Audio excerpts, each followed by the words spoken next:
Regresamos con Oscar Mesa, director del CENDAS, el Centro de Documentación y Análisis Social, vinculado al Magisterio. Es una institución que ha trabajado durante muchos años con estadísticas básicas y esenciales que ilustran cómo vive un asalariado en Venezuela. Pero eso no es todo, porque los cálculos indican que la inflación en alimentos sigue muy desproporcionada con respecto a la otra. ¿Ustedes temen que pueda desatarse una hiperinflación en Venezuela o simplemente nos quedemos con esta inflación galopante en torno a 200%? Nosotros estábamos estimando a finales del año pasado una inflación de 120 general y de 150 para los alimentos, más o menos lo que teníamos nosotros estimado por el comportamiento que ya vemos. En marzo llegamos a 100% de inflación general y cerca de 110 en los alimentos. En los últimos 12 meses. En los últimos, anualizada, correcto, sí, para marzo. Veremos en abril cuál es el comportamiento, pero efectivamente, dada la situación de deterioro tan progresivo que se está viviendo en Venezuela, nosotros no tenemos lamentamos no tener ninguna objeción para quienes están pronosticando 180% de inflación. Y en el caso de los alimentos sería no menos de 200 en ese escenario al que tú te estás refiriendo. Es un promedio, porque hay cosas que aumentan más rápido y mucho más, ¿no? Claro, por supuesto. No estaríamos todavía dentro de un panorama de hiperinflación, pues, de acuerdo con Steele y los teóricos de la economía. La inflación se da cuando tú tienes índices de inflación mensual de 50%. La hiperinflación. La hiperinflación, correcto. Cuando tienes tasa de inflación de 50%. En este momento pudiéramos tener, de acuerdo con la versión extraoficial del Banco Central de Venezuela, un 10%, un índice de 2 dígitos, pues. Estaríamos frente a lo que llamaría Samuelson en estricto sentido una inflación galopante, pero en todo caso devastadora. Que hablemos de números de 200%, de 180% frente a nuestros países hermanos que tienen 4 y 5. Anual, exactamente. Los que más tienen. Bueno, Argentina tiene un poco más, pero bueno. Fíjate, ¿en qué se traduce la inflación? Tú hacías un comentario que efectivamente los sectores populares gastan la mayor parte de su ingreso familiar en alimentos. ¿Cuánto está gastando con los datos del mes de marzo la familia trabajadora en alimentos? Bueno, está gastando 59,6%. En alimentos básicos, ¿no? En alimentos básicos cuando los consigue. Efectivamente, pero fíjate tú que la barra ya es, y tú dirás, bueno, ¿y cuál es el último? Salud, es como poco importante.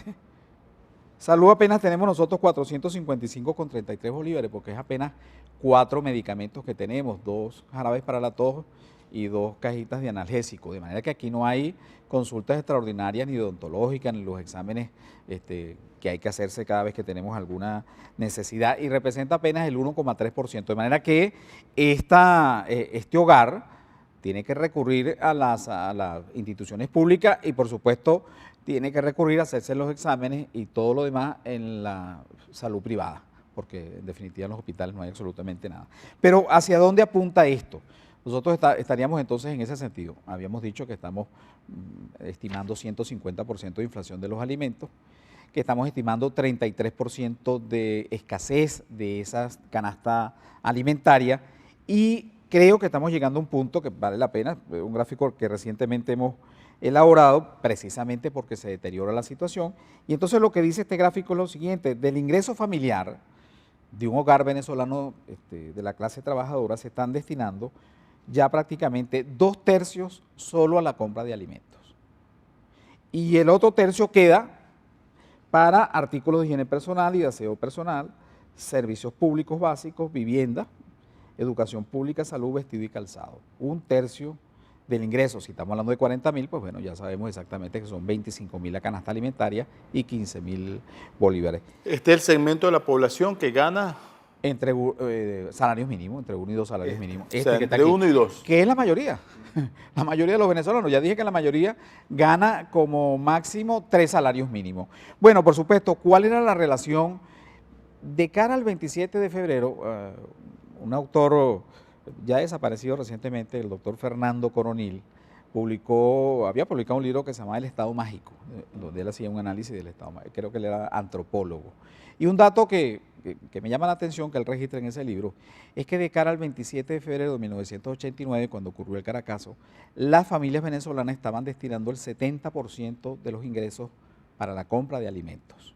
sin los niveles de escasez que hoy tenemos, Omar. En consecuencia, si nosotros estamos graficando esto es para alertar al país, a quienes tomen decisiones, de que si tú tienes que la familia venezolana destina 2/3 de sus ingresos a la compra de alimentos, estamos llegando a un límite que puede tener, digamos, una traducción en términos de, por lo menos, por lo pronto, de malestar social y eventualmente de una situación que puede ser incontrolable. ¿Cuál debería ser la proporción? 1/3, que es lo que establecían los sistemas, digamos, de créditos hipotecarios. Tú recordarás que más o menos te decían, si ustedes tienen 1/3 para la compra de alimentos, de lo esencial, usted puede pagar un crédito hipotecario. Bueno, esta es una situación bien comprometida. Y me decía alguien en una entrevista en estos días en la radio, una persona pensionada, que en el caso de los pensionados es más del 66%, que estarían destinando hasta el 70% de sus ingresos a la compra de alimentos y medicamentos. Sí, depende mucho de la edad de la persona. Exactamente, y de las necesidades que tenga. Pero creo que esto es un dato que debería tener una atención política por parte de la gente del gobierno. Y de la oposición, por supuesto. ¿Por qué cree que no ha estallado otro Caracazo en Venezuela y sí podría hacerlo? ¿Será que estas colas sirven de aliviadero y son una especie de misión indirecta? La intermediación calma un poco la cosa. No, ahí hay un dato político que nosotros, un capítulo que me encargaron a mí para un libro que va a salir próximamente del doctorado en Economía de la Universidad Central de Venezuela. Yo me encargo de hablar del tema de malestar social, que es mi tema de tesis doctoral. Y lo que pasa es que quienes están hoy en el gobierno, Omar, eran los que antes estaban en la oposición, que manejan la tecnología de la subversión, de la agitación social, y que de alguna manera aprovecharon, estimularon en lo que antes eran las colas, que no eran las colas de hoy, una situación de subversión, de agitación política. Es claro, es decir, allí hay gente que se capacitó no solo en explosivos y en violencia y en guerrilla urbana, sino también de alguna manera en agitación, en aprovechar eso que llama el marxismo, la agudización de las condiciones objetivas. Y las contradicciones. Claro, porque la oposición que nosotros tenemos fue una oposición que se hizo básicamente en un ambiente democrático, en donde se respetan las reglas de juego, en donde la gente no apuesta a la subversión, porque efectivamente habría que pensar, apreciados amigos que nos ven, lo que hubiese significado un escenario de esta naturaleza, por ejemplo, con el presidente Herrera. Creo que no hubiese aguantado 2 meses en el gobierno. Pero también hay estallidos espontáneos que no son agitados por claro los que dirigentes sí. políticos. No, y hay todos los días manifestaciones por inseguridad. En estos días estamos presenciando lo que significó en la muerte de alguien, el asesinato de alguien en lo que llaman la tierra de nadie, en la Universidad Central de Venezuela, por 5 disparos. Pero digamos que eso ocurre a lo largo de todo el país y se protesta por falta de agua, por la electricidad, por los alimentos, por las condiciones de trabajo. Por ejemplo, con este reciente ajuste del salario mínimo, prácticamente todas las escalas salariales de los contratos colectivos quedaron, como le gustaría decir al profesor Aristóbulo, desbaratadas. Es decir, los docentes, los médicos, los empleados públicos que todavía no han firmado. Y ya prácticamente este nuevo salario mínimo nos colocó a todos por debajo del salario mínimo. Repito, es una situación insostenible. Vamos a una breve pausa.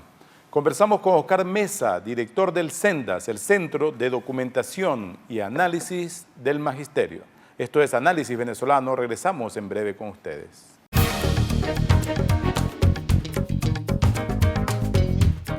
Quality Engines AutoSale. Si no tienes Social Security ni crédito, nosotros lo resolvemos. Ven con la licencia americana o de tu país y de aquí te vas manejando. Te aprobamos el financiamiento del vehículo que tanto te hace falta. En Quality Engines tenemos muchos modelos para escoger.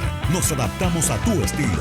Nuestra dirección 3061 Northwest 36th Street, Miami. www.quality-engines.com. Quality Engines Auto Sales. Tronic Solutions. Tenemos las mejores marcas: celulares, tablets, drones, cámaras GoPro, accesorios. Tenemos asesoría personalizada y showroom exclusivo. Garantía en toda Latinoamérica. Puedes comprar en Miami y retirar en Venezuela si así lo deseas. Precios especiales por apertura. Estamos en el 2708 Northwest 72 Avenida Doral. Tronic Solutions. Vanguardia tecnológica. Baracar Rental Car. Alquila fácil, alquila seguro en el sur de Florida. Algunos solo te dan ofertas. Nosotros las mejoramos y te ofrecemos la mejor experiencia. Te incluimos seguro, GPS y la silla para tu bebé. Te buscamos y te dejamos personalmente en el aeropuerto. Ubícanos www.baracars.com, @Baracars en Twitter, Baracars Rental Car.